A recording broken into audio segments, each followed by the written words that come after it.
നിങ്ങളുടെ favourite shows ഇനി ഒരിക്കലും മിസ്സാവില്ല. ഇപ്പോൾ C5 കാണും നിങ്ങളുടെ ഫേവറേറ്റ് ഷോ തികച്ചും സൗജന്യമായി. വല്ലാത്ത കഷ്ടമാ ശാരദാമ്മയുടെ കാര്യം. ഒരു പ്രശ്നം തീരുമ്പോ മറ്റൊന്നു.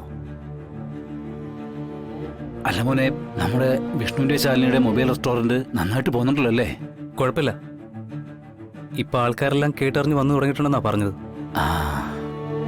ഇനിയിപ്പോ നല്ല രീതിയിൽ മുന്നോട്ട് പൊയ്ക്കോളൂ വെച്ചാ. എനിക്ക് ആ കേസിലുണ്ടായിരുന്ന താല്പര്യമൊക്കെ പോയി.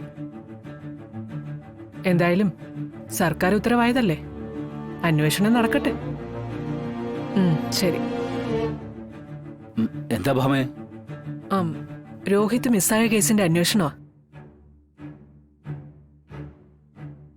പഞ്ചകൈലാസം CI നിഷാദിനെ കൊണ്ട് കൊള്ളില്ലെന്നും പറഞ്ഞ് കൂടുതൽ മിടുക്കനായ ഒരു ഓഫീസറെ കൊണ്ട് അന്വേഷണം നടത്തണമെന്നും പറഞ്ഞ് സർക്കാരിൽ സമ്മർദ്ദം ചെലുത്തിയത് ഞാനാ. ഇപ്പോ അതിന്റെ ഉത്തരവായിട്ടുണ്ടെന്ന് ഇപ്പോ മിനിസ്റ്ററുടെ PA വിളിച്ചത്. ആർക്കാ ഇപ്പോ അന്വേഷണ ചുമതല? അത് ഞാൻ അന്വേഷിച്ചില്ല അർജുൻ. എനിക്ക് ആ കേസിലുണ്ടായിരുന്ന താല്പര്യമൊക്കെ നഷ്ടപ്പെട്ടു. പത്മാവതി ആ കോളനി പെണ്ണുങ്ങളെയും കൊണ്ട് ഇവിടെ കയറി വന്നത് മുതൽ ഞാൻ ആ കേസ് അങ്ങ് മനസ്സാ വെറുത്തു. അല്ല, എങ്കിലും അതിനൊരു അനന്തര നടപടി ഉണ്ടാവൂലേ?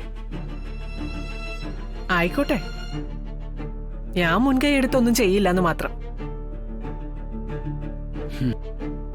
അവരുടെ അന്വേഷണമായി ഏത് വിധത്തിലും സഹകരിക്കും. തെളിവെടുപ്പിനായിട്ട് അന്വേഷണ ഉദ്യോഗസ്ഥൻ നാളെ ഇവിടെ എത്തുമെന്നാ പറഞ്ഞത്. അപ്പോ സുസ്മിത ചോദ്യം ചെയ്യുമല്ലോ? തീർച്ചയായിട്ടും രാഘവേട്ട. സുസ്മിതയല്ലേ സംഭവത്തിന്റെ ഏക ദൃക്സാക്ഷി.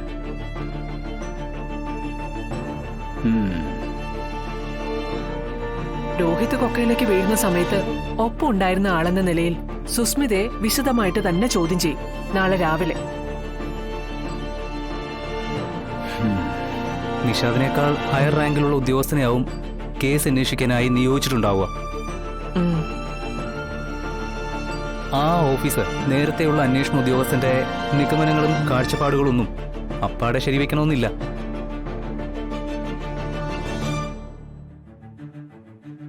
നേരിട്ടുള്ള മൊഴി മാത്രമേ വിശ്വാസത്തിലെടുക്കാൻ സാധ്യതയുള്ളൂ.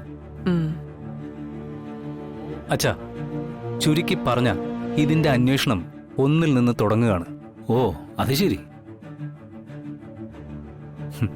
ഇതിൽ നമുക്ക് പ്രതീക്ഷ വയ്ക്കാം. അപ്പോ നമുക്ക് പ്രതീക്ഷയ്ക്ക് വകയുണ്ടല്ലേ?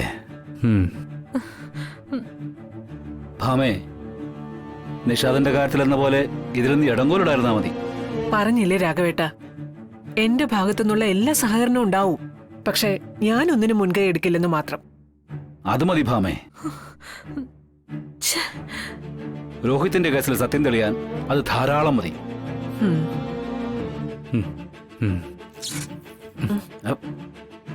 കറണ്ട് പോയോ? ഇൻവെർട്ടർ വർക്ക് ചെയ്യുന്നില്ലേ? ഇൻവെർട്ടർ കേടാണെന്ന് പൊന്നി പറഞ്ഞിരുന്നല്ലോ. വിഷ്ണുവിന്